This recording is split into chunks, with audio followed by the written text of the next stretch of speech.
Hey everybody, Jay Super Awesome here. I'd like to welcome you all to week number 48 of the TheHORRORman's SlashBack Saturday Challenge. This week's slasher movie theme is leftover slashers, and I will be giving my review for Secret Santa. Okay, so getting into the plot for this one, a group of eccentric college kids struggle to get through their hectic exams, decide to throw a holiday party, adding a Secret Santa exchange for fun. Little do they know a killer is in town and has made a special list, and each one of them has a special present waiting for them. A throwback to holiday horror and slasher films from the 1970s and 80s. Your Christmas presents are going to be killer. Okay, so getting into my thoughts for this one. With this week's slasher movie theme of leftover slashers, we were simply challenged to watch and review a slasher movie that we considered for another theme. Secret Santa was actually the original movie I was going to review for the halfway to holiday slasher theme. And I actually had the review near complete before I changed my mind and went with Don't Open Till Christmas instead. But after revisiting Secret Santa, I can honestly say that my opinion is still exactly the same. I absolutely loved this movie. This was my third time watching Secret Santa, and I always have a good time watching this one.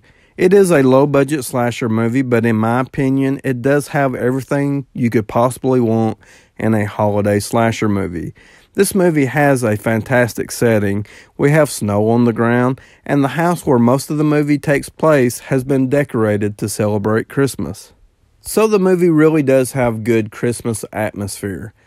This might be a minor spoiler, but it is what the movie is about. We have a group of friends who have just made it through their final exams at school and have decided to throw a Secret Santa party to celebrate.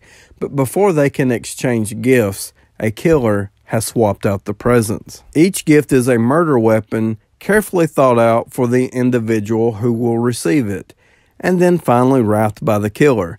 So to say that the group of friends are surprised by these gifts when they do unwrap them is a understatement. Shocked and confused is probably a more accurate way to describe it. But it is a perfect setup for a holiday slasher movie.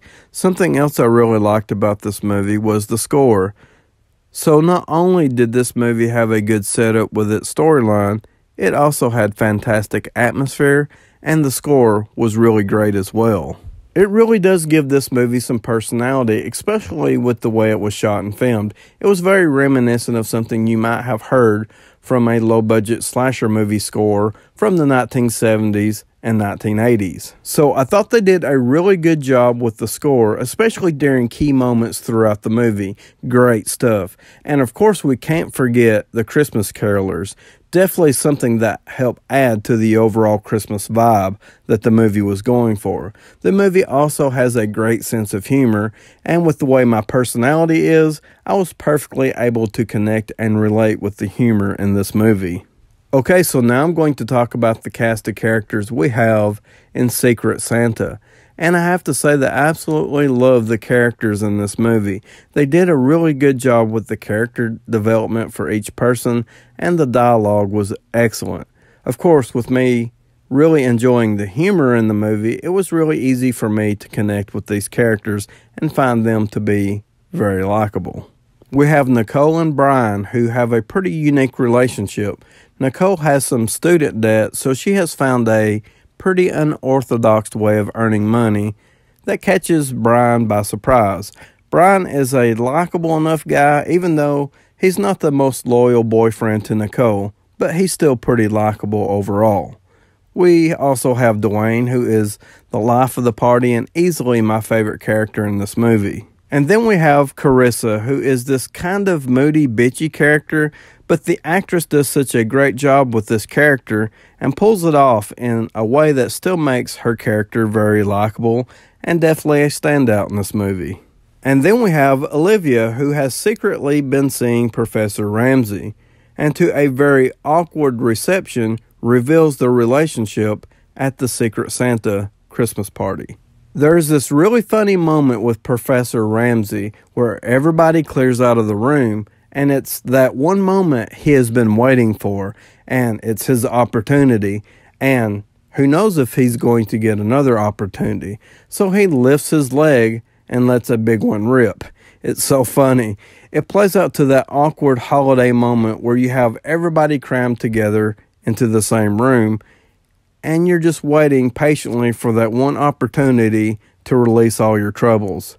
That's so funny to me. Overall, I really enjoyed all the characters we have in Secret Santa, and for what I like to see in low-budget slasher movies, I thought the actors were great. Okay, so now I'm going to talk about the most important part of a slasher movie, that is the killer and the kills. I absolutely love the look of the killer in this movie. It's a pretty simple look, and unfortunately the cover art is a little misleading because the killer is wearing a black ski mask, but unfortunately isn't wearing the Santa suit. He is simply wearing a black outfit with a black ski mask. It's a look that has been used before, but it still does work for this movie. And I should probably also mention that there's no sledgehammers in this movie. I really wish the killer would have looked like the killer on the DVD cover. I believe that would have worked much better. And I have to say that the ending reveal of who the killer is and the motivations behind the killings, it really caught me off guard. I was pretty surprised with the ending the first time I watched this movie. I didn't see it coming at all. And as far as the kills go, this movie has a pretty decent body count, and considering most of the victims in this movie are being killed off by whatever present they open up from their Secret Santa gift, that is what the killer uses to kill them with. So we do have a pretty wide variety of kills. It's a pretty fun and creative setup. We also have a few extra kills thrown in for good measure. There's quite a bit of blood and gore, and a lot of detail was put into these kills. We have throats getting cut, a head gets cut off with a meat cleaver, we have a person who gets a drill through their eye, and we also have a severed penis. Ouch. Overall, I really enjoyed Secret Santa, so I'm going to give it a 7.5 out of 10. Please like, subscribe, comment below. Let me know if you have seen Secret Santa, or just let me know what you think about my review. And as always, I would like to thank you all for watching.